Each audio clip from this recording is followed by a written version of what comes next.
Thanks for being here, everybody. Thank you to the people from all over the world, all the European countries, and all through the North America for being here today.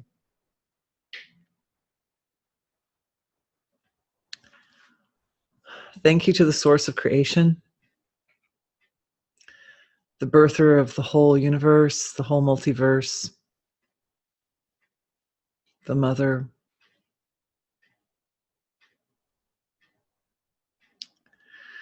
Thank you for being everything that is. All the beings, for being all the beings. And of all the beings, thank you for our dear ancestors, without whose presence, without whose life sacrifices or life and life commitment to life, these lives would not be here in these bodies at this time. So with gratitude which cannot be measured and cannot be expressed, we give to them. And thank you to the divinity in all of us, to the being in all of us, for blessing our webinar with the ability to work concisely and effectively and powerfully, to empower everyone in the webinar with the ability to all the technologies and the knowledge and understanding to master the energy healing process yourself. And we'll really going into detail with that today. And of course, as with the ancestors, so our unbounded and indescribably deep gratitude to the eternal tradition of wisdom, again, without which the flow of wisdom, the flow of knowledge would not be with us. So we're so deeply grateful for that. All right. Thank you. Oh, more chats, more questions. Hey. Thank you for the hearts. And another question. Yes. So Bosnia is sending, I'm treating all the questions anonymously, by the way, and you can adjust your volume controls and so forth and ask questions in the upper left-hand corner of the screen. And Bosnia is sending its love and blessings to Texas. So thank you, Bosnia, for being amazing. And also, I know that the person who wrote this is also representing other European countries as well, Croatia and also Switzerland. So thank you. Thank you for having such a beautiful heart. Okay, so the topic of today's webinar is seeing as an energy healer. And what we want to go do is a lot of healing work to help support each person in this webinar's capability to use their senses in a very refined way to go into the deeper areas of the world of experience and understand what's going on in a more complete and thorough way. So I've got a great question from England here on that. And thank you for questions and everything. But I do want to start with a brief recap of yesterday. And for those who are new, I would like to do just my 30-second recap of what is energy healing as well. So energy healing, as I am defining it, is the act of focusing attention intelligently in order to produce specific effects in the fine levels of being, the fine levels of self, and the fine levels of self are foundational to the dense material manifest levels of self. So it can be compared a little bit to the way, if we think of, we can compare our awareness or attention to the flow of water running through a canyon, that the canyon is made of hard rock and the water is really soft. And our attention's like that. It's very flowy and it's very soft. It's very easy to direct it anywhere we want to direct it. But the way the rocks build themselves up, at least in America, as we're recently driving through the West, is that layers and layers of sedimentary rock build up over a long course of time. And then the volcanic activities come, and they spew these really hard, brittle rocks on top. So you get these layers of different types of rocks. And this is a lot the way the human physiology is formed, that at the very subtler, more abstract levels of self, the feeling levels of self. And so it's very malleable and very soft and very flexible and fluid. But at the dense levels of self, we're very solid. We have hard bones. It's hard. You have hard stuff at the top. So at the surface. So what happens is consciousness can move into the softer underlayers. And just as water runs through the hard rock, I have my volcanic rock right here. This is a beautiful thing. Water seeps into the cracks of the volcanic rock, and it runs through the rock into the softer underlayers. And in the softer underlayers are made kind of sort of compressed sand. And so it washes in the soft underlayers. And after a while, the hard, brittle rock on the surface, it has nothing to stand on, right? It's just got a little bit of sand or something like that. And so then it just falls down. And as it falls down, it breaks off into little pieces, little pretty shapes. And then the water can easily start breaking those down into smaller shapes, and eventually everything goes back to the finest. It goes back to very, very fine form. Becomes the shoreline to the ocean. And without the shoreline, we wouldn't know where the ocean is. So we need the shoreline. So that's the analogy of what is energy healing, is directing attention and learning to direct attention to the delicate underpinnings of the relative manifest level of creation. And in so doing, healing and purifying those with awareness, because awareness is a very, very pure, very refined material. It's a very refined structure. And so it has this effect of uplifting whatever it falls upon in the way that just in a reflective sort of way. And so we want to talk a little bit about that reflective element today. All right, so that's the recap. Thanks for bearing with me. Okay, so seeing like an energy healer, the two main principles are the filtering capacity of the nervous system, physical senses, the brain, and also delicate, more underlying, delicate levels of our being, which also filter. And that includes areas where belief systems are formed, for example. Because if we have a belief system or a belief in some particular thing, then what's going to happen is we're going to continue garnering information that fits with that belief system or that belief. And then it becomes a belief system. And it gets more concentrated. It becomes more dense, like the rock. It becomes more solid. And it leads us into situations where we're hanging out with other people that are also holding the same belief and so forth. So everything builds up that way. So that area of the being, it has the potential, the area of the being where the belief systems are, and I think of them, that as also kind of a filtering area of self, is a lot more fluid and flexible than the physical filters of the body, which includes the cerebellum and then the senses of perception.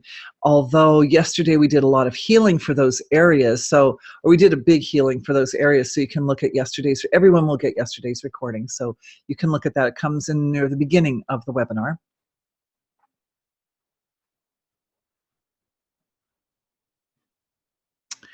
The other aspect of seeing, I would say there are two other aspects of seeing. One of them is the nature of our bodies and particularly the etheric body, but also mental and emotional bodies, is that we have this ability to reflect what we see. We have a tendency to experience it virtually within our own being. And that gives rise to experiences such as empathy, Because if you see somebody hurting, you don't necessarily have the exact same pain that they have, but there'll be a kind of a reflection in one's own body of what's happening with that pain. It doesn't mean that we're taking the pain on ourselves. It means that it is the nature of our system, of our beings, to reflect. It is our nature to reflect. And I talked a little bit about that yesterday with regards to the way the left and right hemispheres of the brain interact with each other, because they're really quite different, but they tend to reflect back and forth on each other. And we know the way the eyes, the mechanism of the eye works, it also works based on a kind of a reflective mechanism. Even if we look at all the different senses, there's an element of reflection in the way the senses function mechanically. So an energy healer uses that reflective capacity to know what another person's feeling.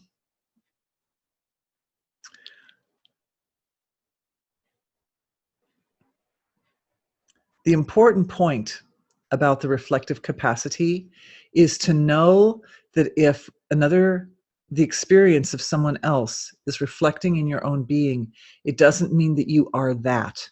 Even if you're having your own challenges, even if you're having pain in your own body, we are not the pain. We are the being which is experiencing the pain. So it's reflecting off of the being. It's reflecting off of the life force in the self. So the trick right there is not to identify with the pain or think that, oh, well, that's me. I'm just, I'm a suffering person or something like that. Because that's a belief, right? And that belief can garner support.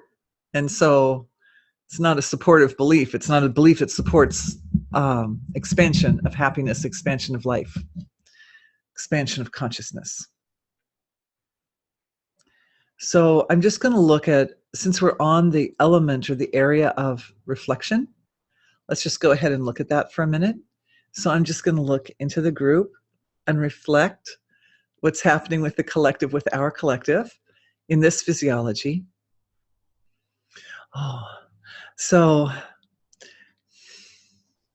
it's always really deeply wonderful for me to look into our webinar group. You guys are amazing, and I love you all dearly. So what I'm seeing is, as I'm looking, there seems to be a gathering of energy in the group. And okay, here's what it looked like to me. I looked in and I looked at the collective of all the people here, and then I started to notice like what was at the deeper, subtler levels. And at that area, in those deeper, which I consider to be kind of the filtering areas of the self, a lot of energy is already there. Now, the energy that I'm referring to comes from the field of being. So I have, for those of you not familiar, another little sort of recap-ish thing is that we have this little roadmap for understanding layers of the self. We've got the very, very deepest layers of the self, which are absolute, pure, infinite, unmanifest being shared by in every particle of creation, shared by everything in creation, and also that infinite silent field of source of creation warmed up. So that's the first two levels, are just pure, silent, organizing intelligence that's behind everything that exists, and then it's warmed up state. And so that's where the energy comes from. And then there's a kind of a gap, there's a point of dynamism between that which is not manifest and then that which is manifest. And I've got the manifest part of self sort of divided up into 6 more layers here. And it's good to know that different people who see the subtle realms of creation divided up differently. It's fine because it's a continuum, right? But anyway, so the filtering area is going to be this middle section here, where we have everything from the causal through the mental bodies, and that's where a lot of the experience, the perception of the manifestation of all possibilities and all feelings and all experiences, and then all experiences has to filter through our personal filtering system so that we are experiencing a thought at a time or a feeling at a time, like that. And then up to the etheric and mental level, etheric and physical levels of the body up here. Etheric, physical body, and then etheric body being like an energy map of the physical body. So down in this filtering area, feeling a lot of energy rising up and gathering. It's more like it's gathering, almost like a gathering storm feeling. There's this gathering of energy.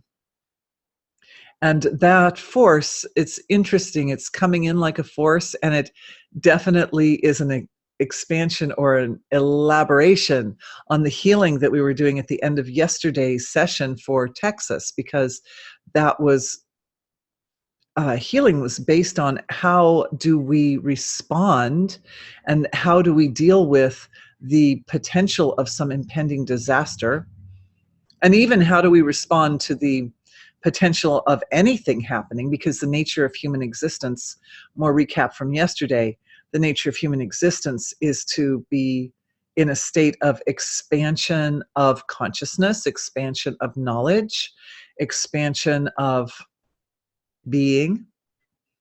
So we're always learning new things. And there are, in order to learn new things, there have to be gaps in areas that we don't know.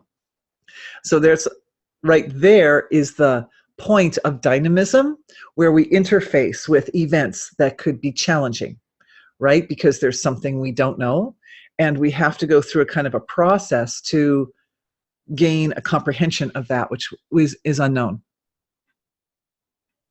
So there, as the energy thickens up in the delicate levels of the being, the physiology and the consciousness, the field of self, it's actually, having described it, if it looks like it's kind of calmed down a little bit. And what's happening is I'm seeing that sort of buoyant energy that was starting to build up in there. It's softening a lot. At first it was kind of a almost hard hitting or crude kind of energy, but it seems to be refining as our collective attention goes on to that area of ourself down in the causal through mental levels. I'm seeing that energy. It's still there and it's still light, but it feels as if it's not as active. It's more radiant. It's more like a radiant light, which is really nice, because that's it's nice to be working with a very refined quality of energy. So good job, everybody.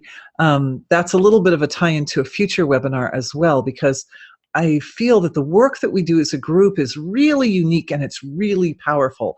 And it's the area that I don't know so much about, because I'm usually working one-on-one with people or in just a small group with people. And when we're in a big group like this, there are certain laws of nature or certain dynamics that come into play in the energy healing process, which are really, they're fabulous and they're fascinating. And this is I would say the cutting edge of energy healing. And this is the work that we're doing, and it's very powerful. So this is the first thing that happened, was I noticed this buildup of energy, and then as a group our attention went there, and it softened it and softened it, like the water breaking the rocks into littler pieces.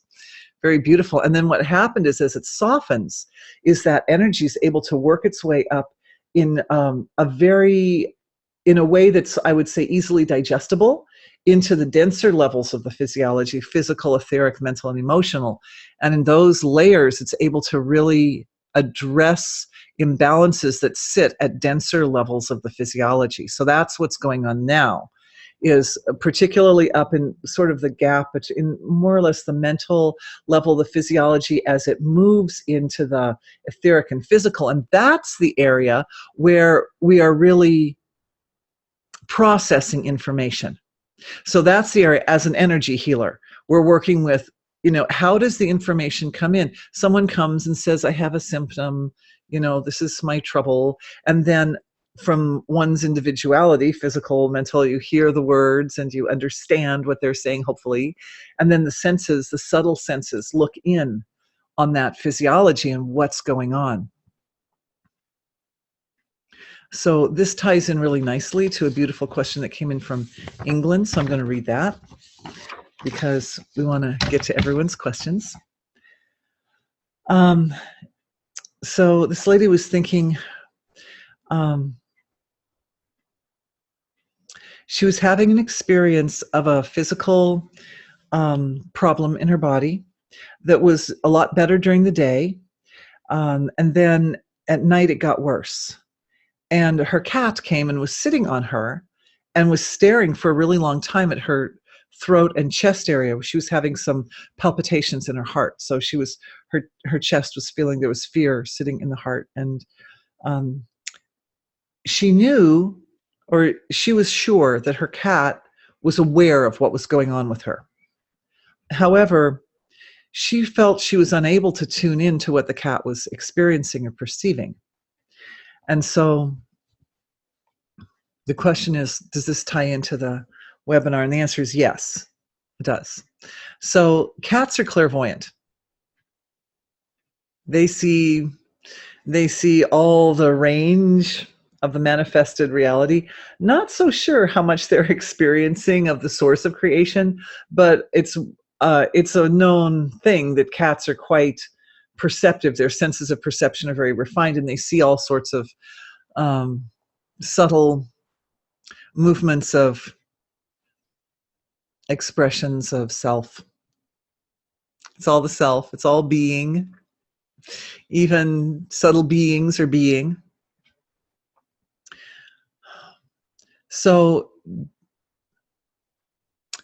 one of the things that the cat experienced is the cat could see the direction that your attention was going, because you were lying down and feeling worried about your condition.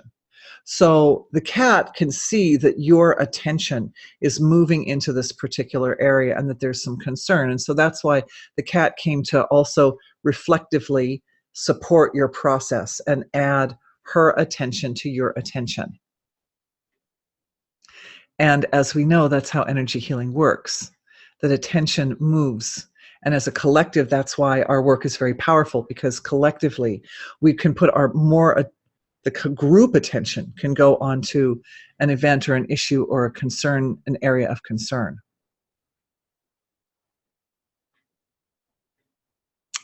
Group attention focusing on Texas. So now the example, now we do it. Now we do that process. And what's happening is the healing, the energies in the finer levels of self and in those filtering areas of self are clearing out the little blockages, which in this case involve impressions and beliefs. Beliefs that have to do with, I would say, have been passed down through generations, that what we perceive with our dense senses is all that is. And so that, clearing that, and for lots of people, lots and lots of people. And as I said, the awareness is a little part of our group is just with Texas, and we're just going to, I think, be there for this, a good part of this session. So we're going to keep sort of cycling back to that scenario, because as we know, a couple of webinars ago, we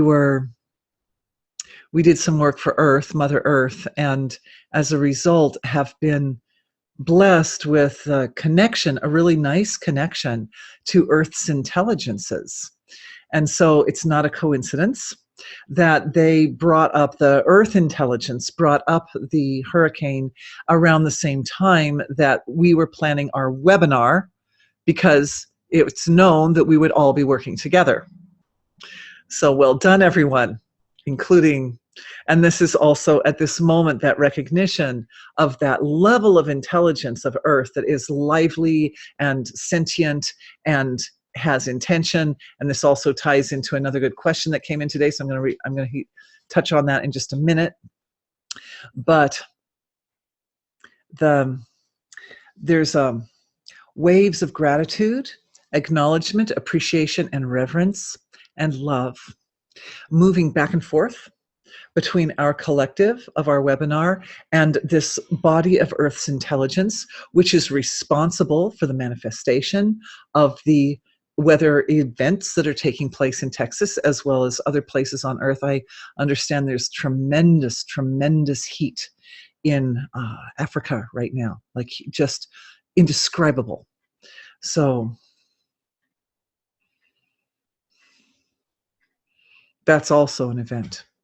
Didn't make the news, but I happen to know. So what's happening is the loving connection that we're making between the collective of our group and the intelligences of Earth. The human contribution, our group contribution, is compassion.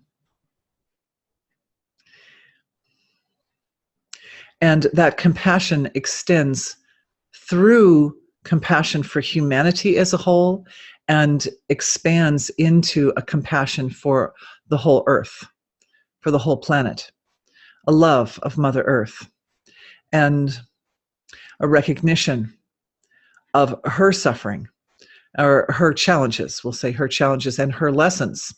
And again, because we're living as extensions of a being which has a physical form, naturally, her experience is similar to our experience, that the reason for being, the reason for existing, is to expand understanding, expand knowledge, expand consciousness, and to experience that expansive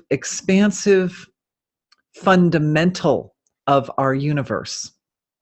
And I spent a long time on the importance or the nature of that particular relationship between ourselves as manifest form individuals and the source of creation.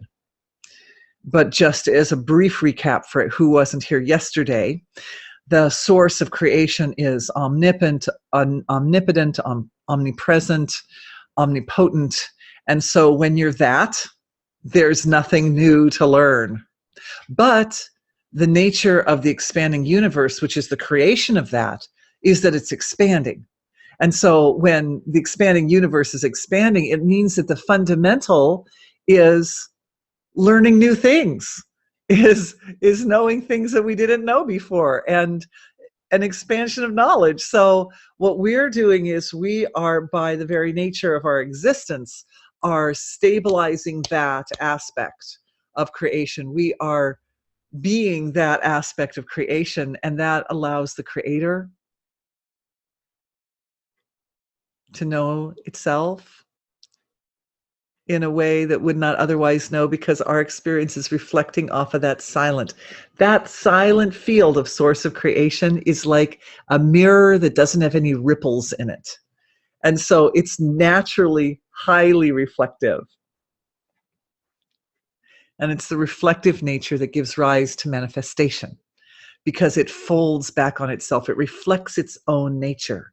And in self-reflecting, this layers upon layers of self-reflection build up and become more the dense levels of creation. So just offering that out there. Anyway, I'm again looking into the collective, into the what's now a bigger collective, because it's all of us, plus the Earth intelligence that's responsible for the various spots where there are dynamic events occurring. And the compassion is flowing. And I'm feeling it reflected in my heart.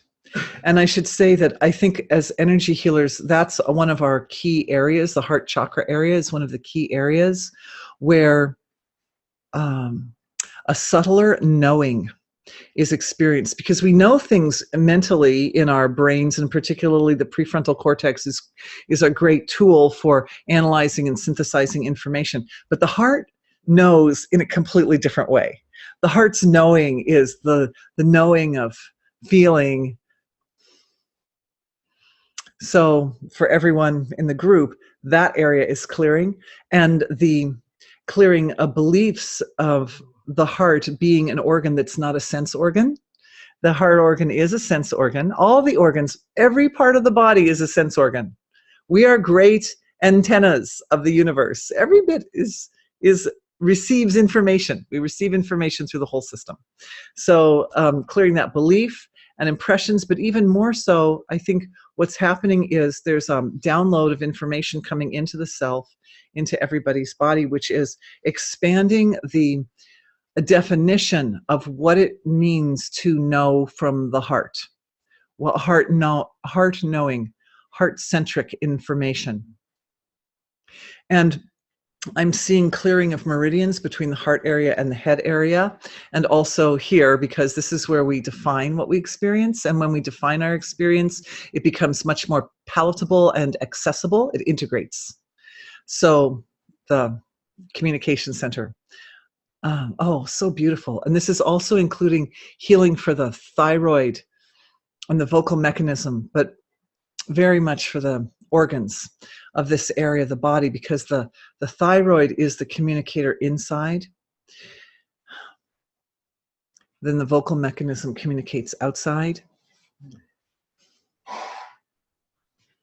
And I'm feeling all that lovely, beautiful, sweet, radiant light energy is in everybody's body, just up here in the upper area between the heart and the head, and mostly focused in the throat area. So mostly for people's ability to have a voice.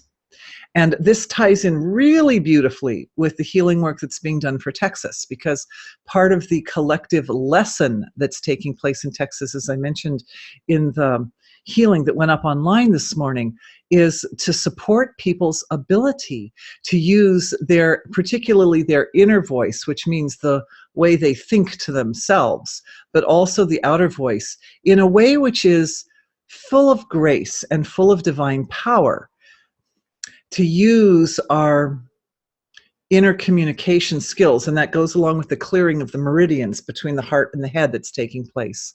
So that's happening for everybody in Texas too. Thank you, everybody. That's you doing that. Thank you. To support the knowledge, the knowingness that's in the heart, so that knowingness comes up to enhance or give broaden perspective to the kind of ideas and thoughts that are held, that are formed in the brain area. Because a lot of times, if you just look at something from pure logic or from pure, well, you go to the Doppler radio signal thing and like, well, here she comes, now what? I mean, if we just look at it from that mental point of view, we're only going to get part of the picture. Or just, if we look just from those senses of perception, we only get part of the picture. So we have to add in the fullness that the heart brings, which is, it's like the knowledge and wisdom of Ma, of the mother of the universe. So part of what's happening for the heart chakra area is a big kind of opening up and a softening up for the heart chakra, so that direct connection, everybody in our groups, direct connection to the source of creation, so that the wisdom of the mother of the universe is reflected in the heart chakra area as our own wisdom.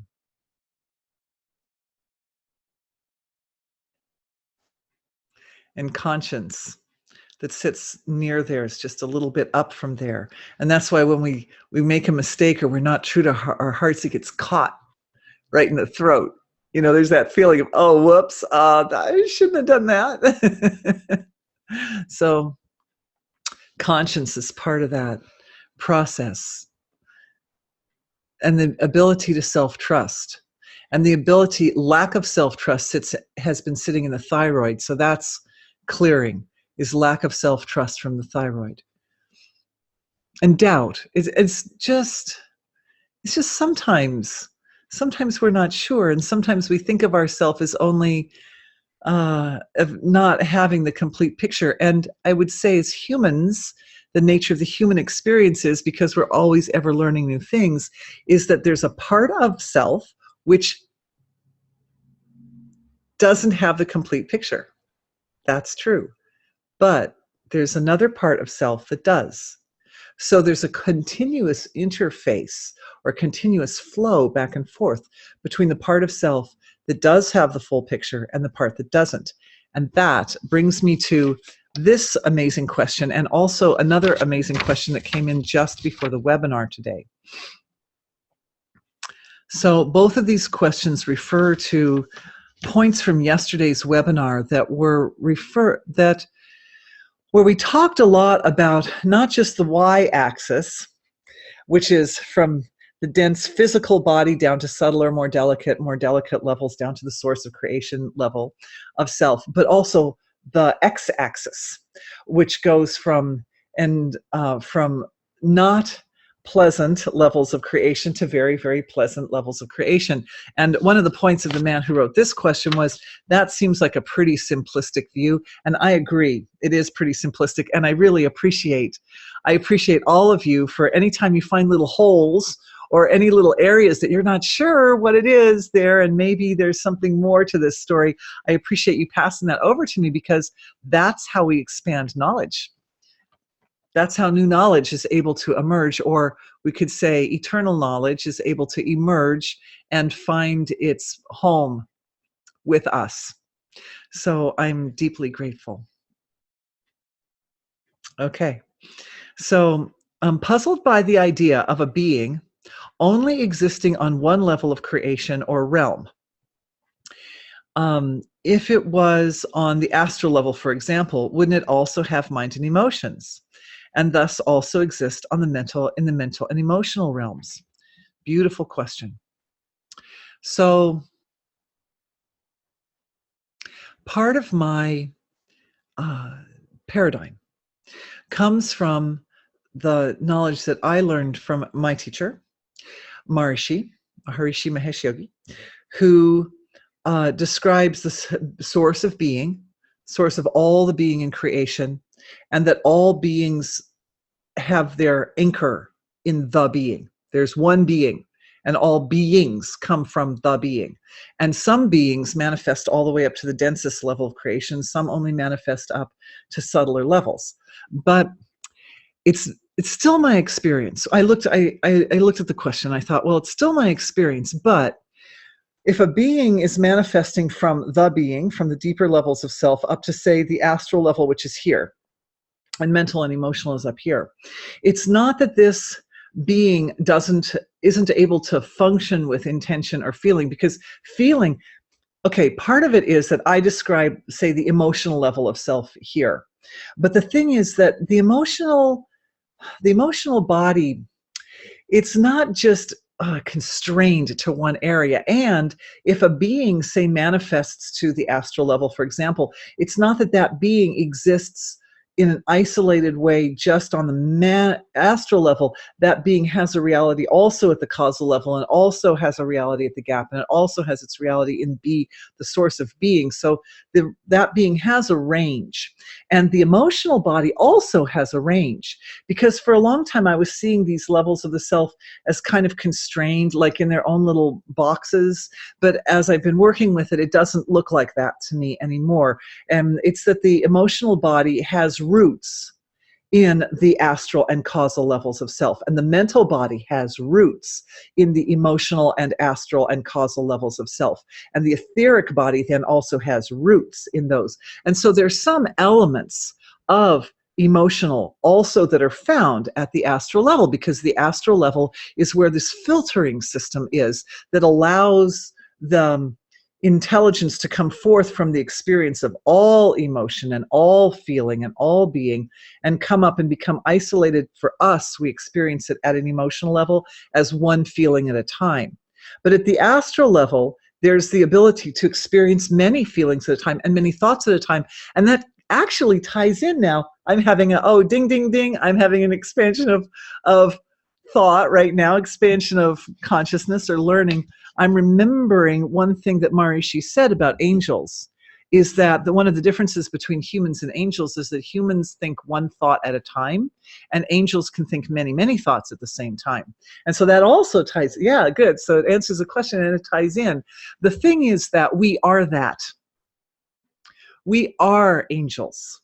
We as humans have this amazing, this infinite potential, infinite creative potential, that we exist in our dense level, our physical body, and our etheric and emotional and mental bodies. But our consciousness, our soul, our being is anchored in the being, in the one being of all creation. So it also has the ability to, when awareness, and this ties into seeing as an energy healer, right, is to allow awareness to settle down and know what we experience at deeper levels. And that's why we have this healing for the heart. Because the thing about the heart, I'm a mom. I'm a mom. Okay, so moms have to. Okay, so when you're a mom, I'm going to use the mom analogy. Sorry, it's the one I'm used to. So when you're a mom, when you're not a mom, you have all of your thinking and all of your feeling for yourself.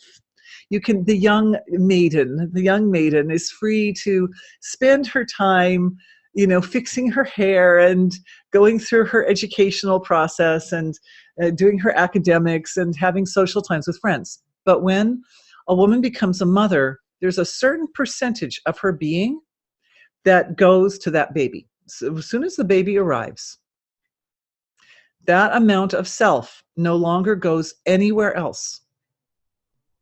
It's like 15% or so is always with the baby. And if she has another baby, another 15%. When women have like a lot of children, they don't have a life. Their whole life is just taking care of these children. It's like all of themselves. It pours into the children. So the thing about the heart is that the heart intelligence has that capability of doing a lot at the same time, multitasking. It has the ability, the kind of wisdom of the heart that's in the heart isn't the kind of wisdom of the individualized thoughts in the brain. It's more of a broader spanning kind of knowledge and knowingness.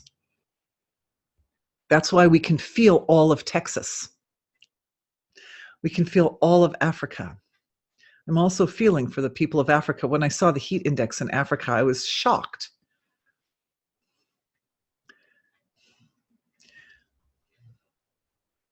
So a lot, we can feel a lot. That's why it's possible for an energy healer to do a healing for a large segment of the society. It can heal lots of people at once. That's why. Because it's possible for those levels of intelligence to feel many, many layers, many experiences simultaneously. So this is a download for everyone's heart. And what it's doing is it's making a connection between the filtering systems in the cerebellum and the impulses of intelligence, which are experienced at the heart level of self, to allow for the cerebellum. What it does is it blocks out a lot of information that's considered not useful.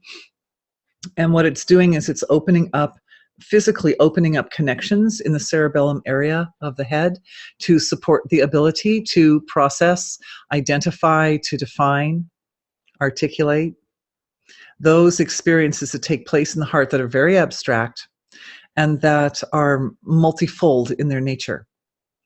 So you can see a swath. You see a swath of, good. I'm seeing it. I'm seeing in the group that one of the things that's happening is this is increasing neural connections. What's happening is that shift occurred in the back of the head.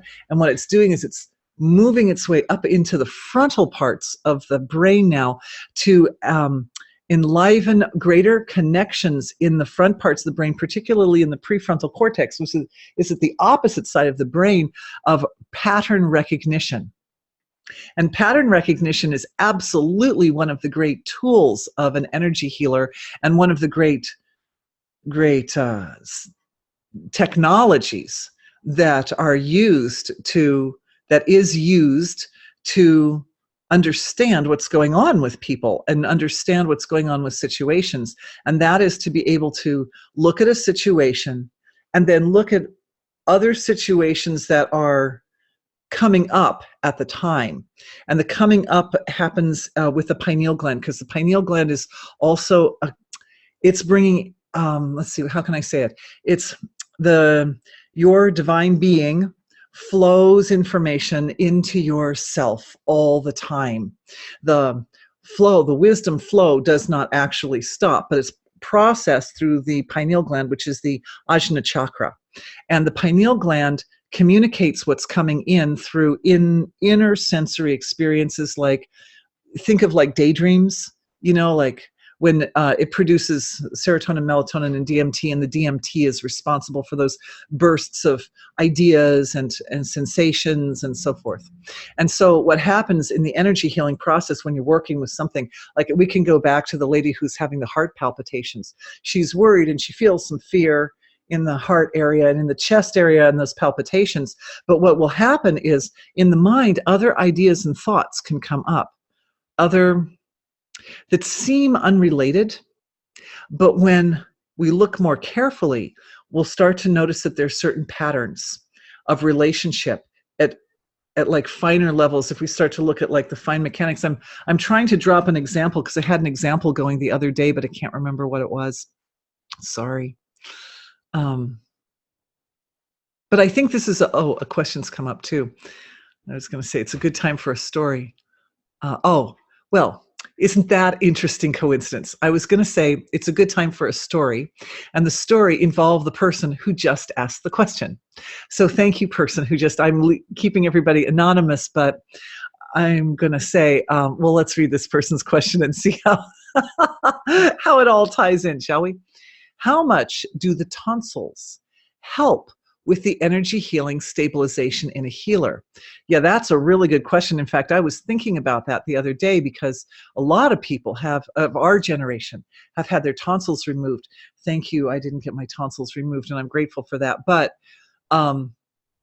yeah, what if we don't have tonsils anymore, he says. Is there any way to compensate for this? Yes. Good question. Okay, so first I want to thank the person who asked this question, and I also want to bow down in gratitude to this person who asked the question, because my story is that I had lucid dreaming all night. Well, I always have lucid dreaming, but I was in a lucid dream with this person who asked the question for hours and hours, about night before last, I think. And we were looking together into the fine mechanics of how manifestation from consciousness occurs. Because this man is a very, very, very long, old time soul on the spiritual path. And okay, so here's someone else is saying, thank you for the question, tonsils also removed. Thank you. Okay, so the thing is that even if the physical tonsils have been removed, the etheric tonsils still reside. And so when an energy healer is using the intelligence in different parts of the physiology, they're using the intelligence not just of the dense physical form of the physiology, but also the subtler energies of those organs. So because there could be other people, there are probably other people in the group who've had other organs removed. It doesn't mean that the organ is gone. Physically gone, yes, but energetically gone, no. So that's point number one about the removal. And I do feel that tonsils have... Okay, another one. Oh, another question coming in. So let me just finish up with the tonsils, then we'll go to the next. And thank you for that. The other thing about the tonsils is the tonsils are one of these bilaterally symmetrical organs in the body. And so the bilaterally symmetrical organs are very responsible for upholding the reflective capability of consciousness. Because whenever you have two, it's like you have the image and you have you have the object and then you have its image in the mirror. So the tonsils, and this is just straight reading because I've looked some at the tonsils, but not that much.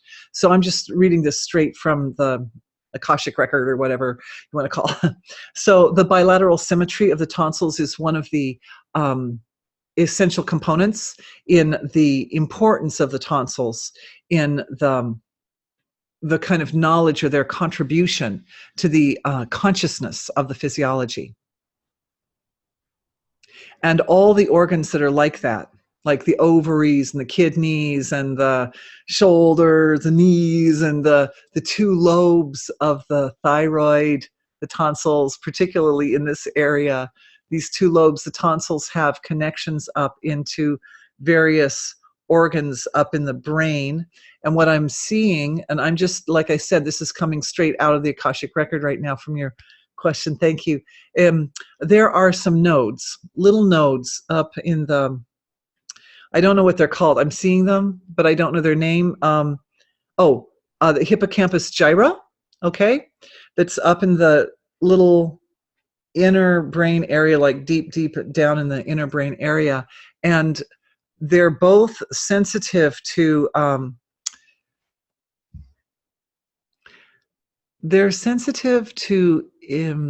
frequency relationships in frequencies that, and they particularly activate the tonsils in this little part inside the brain, hippocampus gyra area. They activate when the frequency goes out of alignment with harmony. So one of the roles of the tonsils is to alert you to when some energy resonation in that you're picking up from the environment has gone into a dissonant resonance. And that, in a way, that makes sense to me. Now I'm inferring. Now I'm using my skill of inference as an energy healer. So that was what I saw. But what I'm inferring is that it makes sense because these organs, the subtle organs in this part of the body, are partially responsible for the very beginnings of the digestive process, right? Because we start with the food here, and then it goes into this area. And of course, the thyroid is really, plays a really big role in monitoring what comes past its gate. And so also, the tonsils are like gatekeepers a little bit. And so they're also monitoring what comes past the gate. And what they're monitoring there is the frequencies, the resonant frequencies in the food. And that's going to send messages to the rest of the body, particularly to the stomach area, to the pitta belt, I call the fiery belt, that comes through the center of the body, where you've got the liver and the gallbladder and the stomach and all that, because those organs are going to handle the food differently, depending on the kind of how well the frequency resonation in the food aligns or accommodates the needs of the physiology. Does that make sense? So tonsils they're watching, they're the gatekeepers, and they're watching out. You can think of them like two little lions on your doorstep, They're watching out for how well that food is going to coordinate with the needs of the physiology. That's what I saw. And then I took it to the inference. Thank you for that amazing question. And by the way, thank you for giving me so much of your time the other night in lucid dreaming. There's more to that story that was very interesting and I thought might be pertinent for this session, but we have questions and I always want to favor the questions first. And I love your questions. They mean so much to me. Thank you for everyone for asking. Can you speak to ways we can protect ourselves from unwanted energy from others? I have been doing two things that I have had success with. One, asking Archangel Michael to receive all unwanted energies, returning it to universe, and filling myself with me. That's really nice. Beautiful question. Beautiful experience. And number two, realizing that my body, mind, emotion levels are in what at various times for cravings to numb. And it's my soul who is the alpha in charge, who overrules these other levels and resets my course. I have really felt positive results. Oh, that's beautiful. I need to read number two again. Realizing that my body, mind, emotional levels are in what at various times for cravings to numb. And it's my soul who's the alpha. Okay, good. So I think I understand that point number two. So I'm going to reframe it a little bit for us and for this. So already we've looked a little bit at this today, and that is that knowing that the nature of our being is that it's reflective. Just knowing that can help a person stay a little bit separate from the suffering of others. And I can say that this amazing, amazing woman who asked this question works with people who are suffering a lot. So she has a, very, very caring job. So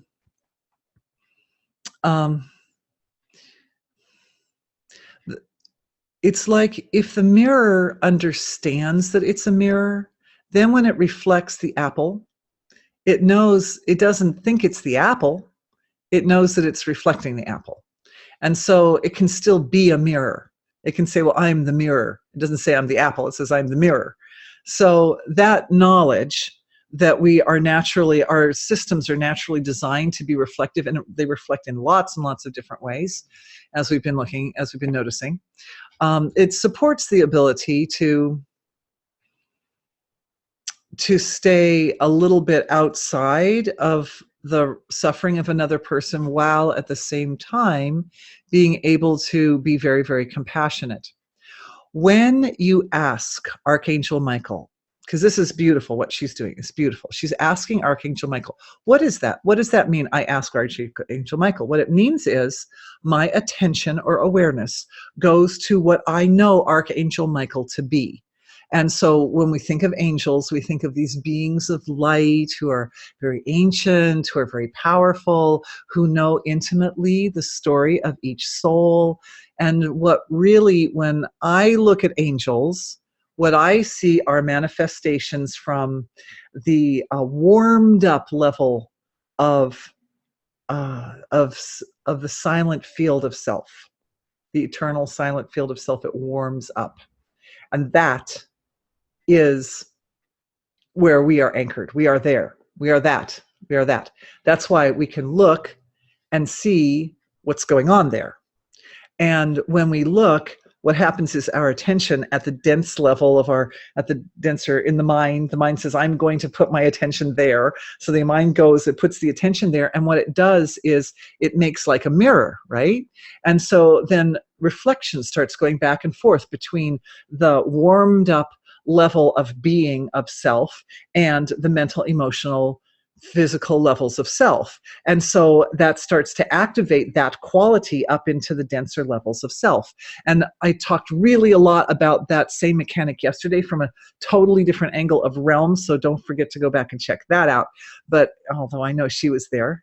So that it's not that we're working with something that's outside of us or separate from us. It's that we're working with our very own nature. You are the warmed up level of infinite source of creation, and you are all the layers of yourself that are reflecting that warmed upness. And when awareness goes, and it's like what you're doing is you're resetting your entire system to accommodate a particular function or act. So by putting attention to Archangel Michael and asking Archangel Michael to help you, what you're doing is you're aligning your whole being with that aspect of self, that warmed up thread of infinite being, which is that it possesses those qualities. And from that perspective, one is able to do things that one cannot do if one is identifying with something that's less useful.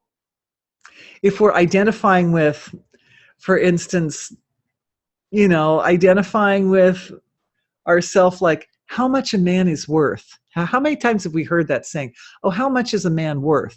What? Then he's identifying with his income? Okay, well, so maybe that's valuable in some situations, but in a situation like this, it's better to get into the flow. And what happens as you do that, every time you appeal to Archangel Michael, you make more neural connections and you habituate yourself to that mode of functioning when you're resonating at that angelic resonation of self. And so that's really healthy, right? Because that gets into the flesh, it gets into the physiology, it gets into the whole being, and self starts to act like an angel. And I bet you act like an angel all the time at work. I know you do. So that's a nice thing. So this is me describing a little more detail, the mechanics of how that works and why that works, and from my perspective, why I understand that would work, and that it's beautiful. It's a beautiful thing to do. And let me tell you, there are lots of amazing fine beings, and that also ties into another question about beings that I got that I want to make sure I touch on. Second part is she's realizing that the denser levels of herself, they're often responsible for aspects of her life experience um, that aren't that useful to her, but that she's identifying herself with her soul or with the deeper levels of self. And I really do believe that may be why you have that job, because it forces you to do that experience over and over and over again, so that eventually one becomes very habituated to identifying self with essential self, true self, the source of creation self, and all the superficial levels of self become less gripping in terms of one's self-identification. And of course, that is one of the key points that I've been bringing up now for quite a long time, for people to become self-sufficient in their own healing. So it shows that, you really get this. You're really, really getting it, that how we identify ourselves is one of the key components to how well we can self-heal. So if we identify ourselves as a being with the capabilities to heal, then we can draw upon those healing capabilities when we need them. But if we identify ourselves as weak and not complete and not capable, then when it comes time the healing is needed, then one's cut oneself off from one's own resources and healing potential. So well done, my dear.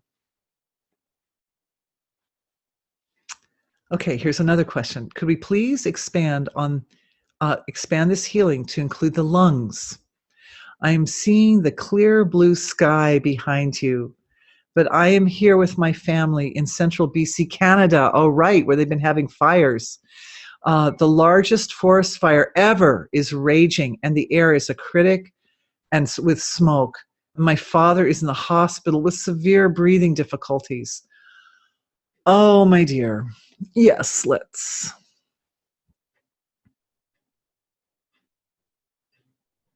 So what am I doing? What are we doing? We can all do this together. It's like, I used to teach music. I had my little orchestra, okay, let's all play A together now. Let's play B. Okay, everybody on the beat. Okay, so anyway, sorry. So together we put our attention on the lungs. We're just going to feel our lungs. We're going to feel the lungs. So we feel our own lungs, of course. And at the same time, some attention, because the heart can multitask. Awareness is up in the BC area. I mean, I remember the last webinar, there were fires raging up in Canada, in the BC area. And the fact that the fires it's now the largest ever, and they're still continuing to rage heavily, is first thing that the heart feels is deep compassion and concern. Yeah, compassion and concern, man. So this is the heart bringing forward an energy frequency, which is an antidote to the sharpness which is naturally represented by fire. The value of the fire element, as I've mentioned before, is that it has a transformative effect. And it can be, again, we're kind of also connecting in with the earth intelligences in that part of the country, the part of our world, is that the fire comes up because it has a transformative capability and something needed to transform. So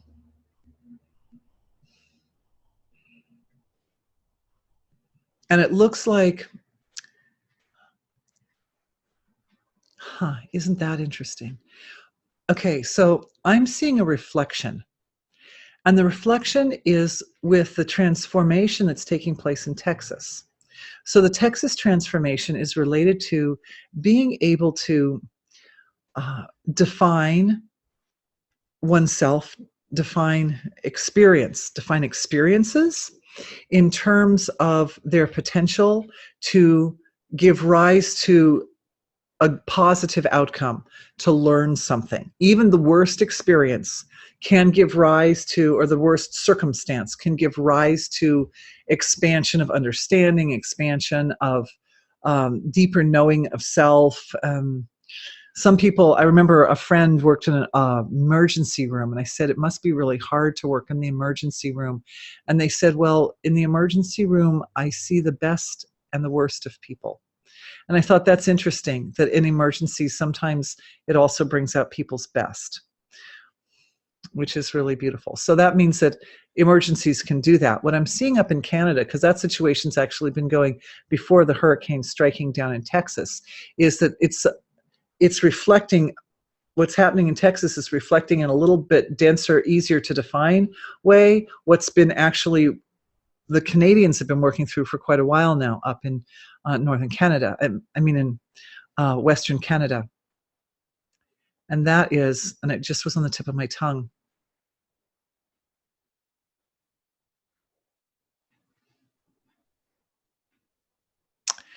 Looking at the interface between that compassion and softness and the sharpness.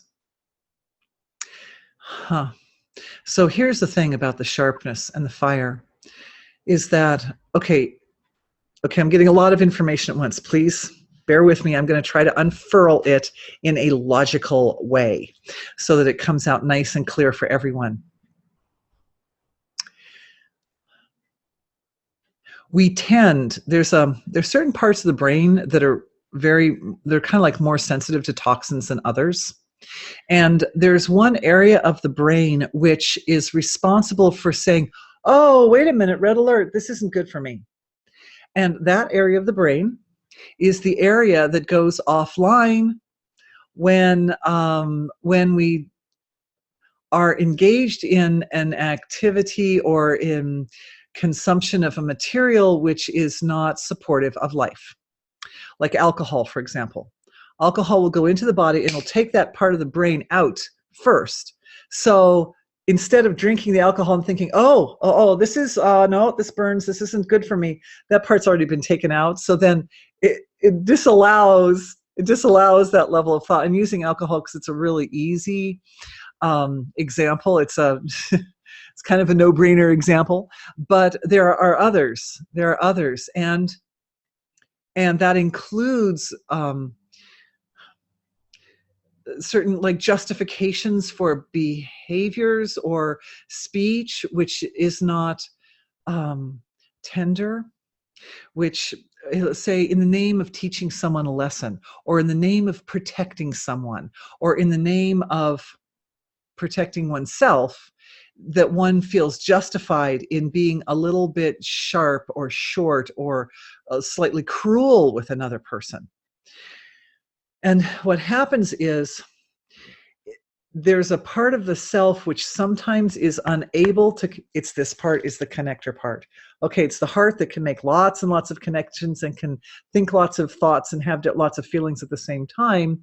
That's able to make the connection between having behaviors like that and something like the environment overburdened or overwhelmed with the sharpness and the heat-like transformation of fire.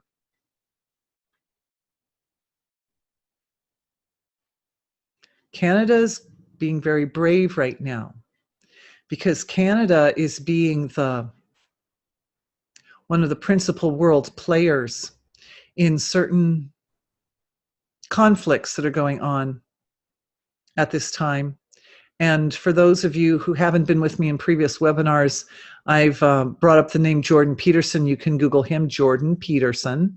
He's a Canadian. He's sitting at the heart of one of the big conflicts that's going on in Canada right now. And my take on this is that more heart value is needed. More heart value is needed. So that's what we provide.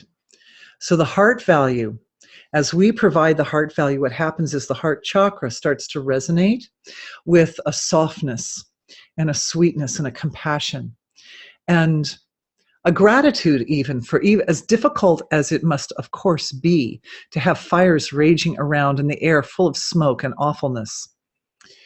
Everything comes for a reason. And first we bless and thank the earth devas for their role.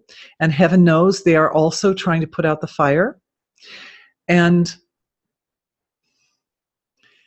the exercise of expanding the heart with deepest, tenderest love and compassion for the challenges that Canada is facing right now, which Canada, in a sense, created because of taking on the responsibility of dealing with certain very big issues that are not just issues for Canada, they are issues for the whole world. We are at a point, folks, where what we're doing, every country is unable to act in an isolated fashion.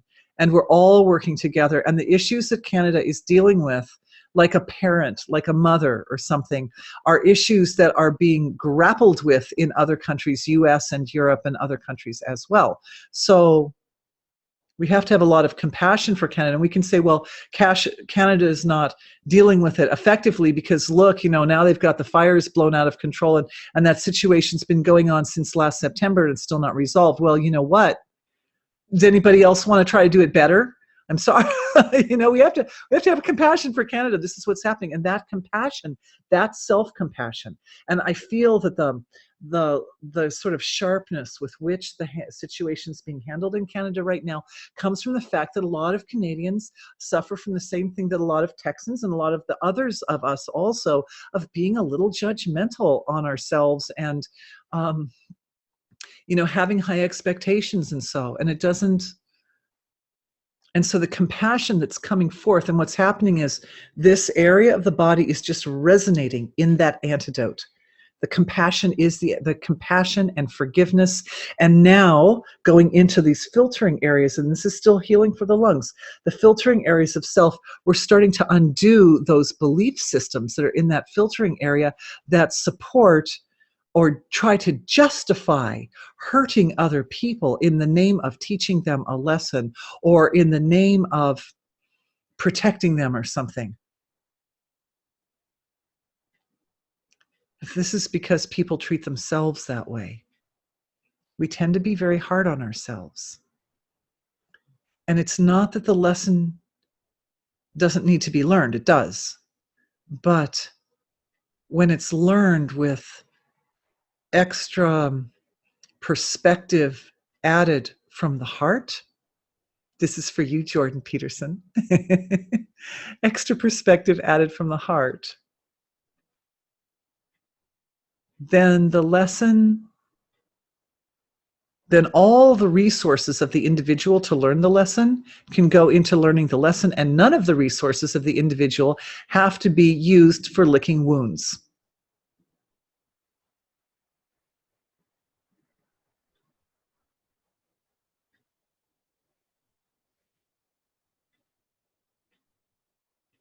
We're resonating it, and it's coming as a download for the people of Canada and BC. And it's going, the compassion goes in the form of a light medicine actually into the tissues of the lungs. And what it does is it helps the lungs be a little bit less reactive.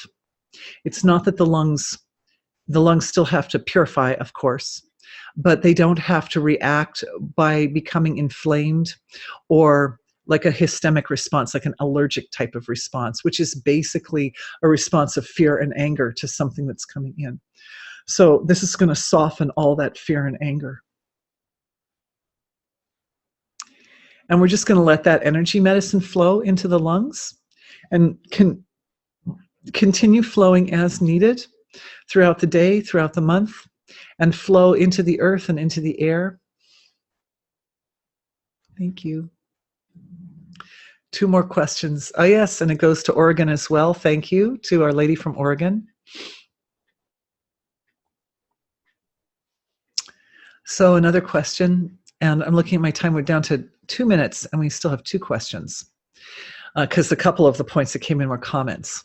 So I'd like to take that one, and I'd like to take another quick one that came from here, because I know the person who asked that at the beginning of the webinar has been waiting through the whole webinar for his question to answer. So that question has to do with yesterday's webinar, where we were talking about the x-axis, from very hellish, kind of heavy, dense realms of creation up to very refined realms of creation. And it's also an expansion of a question that was asked last night, which he felt could have been answered a little bit more concisely. So thank you for that. So I hope the lady who asked last night, I don't know if she's here today, but I hope she gets a chance to see this answer too. And that is that aren't the beings that reside at the finer realms of creation down into the softer, more pliable levels of self, aren't those just generally nicer beings? And the ones up at the denser levels of creation can be more awful beings. But we all know that angels reside here at the, this is part of my answer last night, that people who are very angelic, very sweet in nature also reside at the dense level of creation. And in the denser levels of creation, it's possible to find pretty scary manifestations down there. It is possible. It is possible. And I looked at that question throughout this webinar. It's one reason I saved it near to the end, because I wanted to make sure that I had a fairly complete picture. And that is that his question was, could it be that as you get closer, the balance changes and that maybe it becomes less and less and then it becomes less? I would say that in the silent source of creation level of self, it really is all light. It's all light. And that's why we tend to identify archangels, for example, as being manifestations of the warmed up, the puffed up, the starting to become active level of creation, the angelic forms. And in the absolute, you can have absolute good. But in the manifest levels of creation, there is a range. And it is possible that because the realms of creation, and we talked really a lot about that yesterday, so those who weren't with me yesterday, you might want to check that out because it's interesting stuff. It's juicy stuff.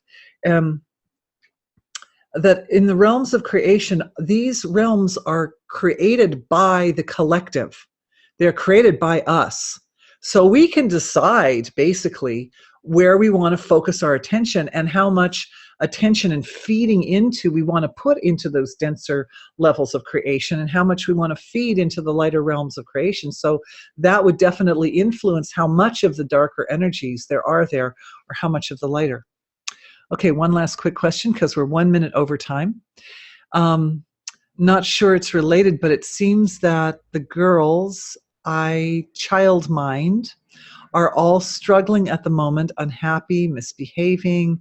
I was incredibly low midweek, wondering what life was about. Boys seem to be fine. So are the girls mirroring for me? So this is a lady who does childcare. Female physiologies are naturally a little more delicate, a little more refined. And so female physiologies are more susceptible to stress than male physiologies. Male physiologies they're a little more resilient to stress, but because there's also a little more density there, it can be harder for them to let the stress go. So female physiologies, as a general rule, and that's not a hard and fast thing because everyone's different, right? But female physiologies tend to be a little more sensitive. We tend to take on stress more. And then we also tend to be a little bit, we're able to let it go more. Like girls, in our society, it's easier for girls to cry, for example. Just as an example. And that's, like I said, not always across the board, 100%. So that's why, because the delicacy in the environment, and when you're working with a collective like your child group, what you're really looking at is not so much a reflection of your individuality as a reflection of what's going on in the collective. Because there's a lot going on in the collective. And if we look at what was happening cosmically last week, it may be one of the heaviest weeks of the year for all of us, like the whole world. We had this like major solar eclipse and moon combust. And of course, moon is feminine and it's, being burnt up in the fire and so forth. So that's what I would say it is. And of course, on some level, yeah, everything reflects everything and everything mirrors everything. So if you can find the source of that in the mirror of the self, then you have the key to the area that requires transformation in order to heal it. So that's why we're doing this. And I really appreciate your question. I think another question came in the chat also. And thank yous. Thank yous came in on the chat. Thank you to everyone. Thank you. Oh, thank you, everyone. Thank you for being with me. It's been a really exciting webinar. I really enjoyed getting a chance to support everyone's increased capacity to understand the mechanics of how an energy healer sees and start to put those mechanics into play. We've got a lot of areas of flow of perception and intelligence that woke up. There was a big healing that took place for the Ajna chakra, which I didn't even describe because we didn't have oodles of time, but that's okay. We'll just keep going, right?